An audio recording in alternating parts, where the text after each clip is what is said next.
জলপাইগুড়ি শহরের বিভিন্ন নিরঞ্জন ঘাটের সার্বিক পরিস্থিতি খতিয়ে দেখলেন জেলা প্রশাসনের আধিকারিকেরা।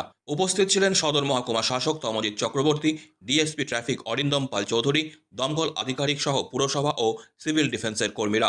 সোমবার জলপাইগুড়ি কিং সাহেবের ঘাট, বাবুঘাট, সমাজপাড়া সহ একাধিক ঘাট পরিদর্শন করেন তারা। ঘাট পরিদর্শন প্রসঙ্গে সদর মহকুমা শাসক তমজিৎ চক্রবর্তী বলেন, জলপাইগুড়ি শহরের ৬টা মুখ্য ঘাট আছে। সেই মুখ্য ঘাটগুলো আমি ডিএসপি সাহেব, ফায়ারের সিনিয়র অফিসার আছেন পান্ডে সাহেব, আমরা সকলে দেখে নিচ্ছি। পৌরসভা থেকে আধিকারিকবৃন্দও রয়েছেন জলপাইগুড়ি পৌরসভার, এবং সিভিল ডিফেন্সের আধিকারিকরা রয়েছেন। আমরা যেটা দেখছি যে কতটা ডেপথ আছে, কতটা স্রোত আছে, কী ধরনের অ্যারেঞ্জমেন্ট লাগবে। প্রত্যেক বছর এখানে নিরাপদে মায়ের বিসর্জন হয়ে আসছে। এই বছরও যাতে কোনো বাধা ব্যাঘাতহীনভাবে এই বিসর্জন ঘটে, সেই জন্যই আমরা জাস্ট ঘুরে দেখি। নিরাপত্তা নিয়ে কী কী থাকছে স্যার?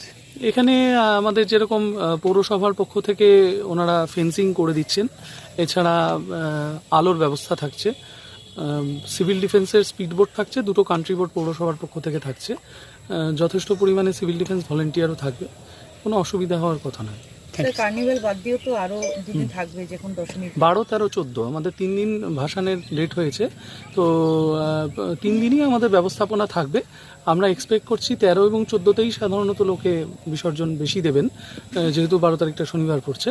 সেই অনুযায়ী আমরা দেখে নিচ্ছি যাতে প্রত্যেক দিনই একটা সুসামঞ্জস্যপূর্ণ ব্যবস্থাপনা করা থাকে, সেটা আমরা দেখে নিচ্ছি। আজকে কোন কোন ঘাটের পরিদর্শন করবেন? আজকে কিং সাহেবের ঘাটে আমরা রয়েছি এই মুহূর্তে। এখান থেকে আমরা বাবুপাড়া ঘাটে যাব। এছাড়া মাসকলবাড়ি ঘাট, তারপরে আর যে বড় ঘাটগুলো আছে ওগুলো আমরা এখানে জলপাইগুড়ি টাউনে দেখবো, ময়নাগুড়িতেও দেখবার কথা আছে। Thank you. Disclaimer. This channel may not promote any violent, harmful or legal activities. All content provided by this channel is meant for an educational purpose only.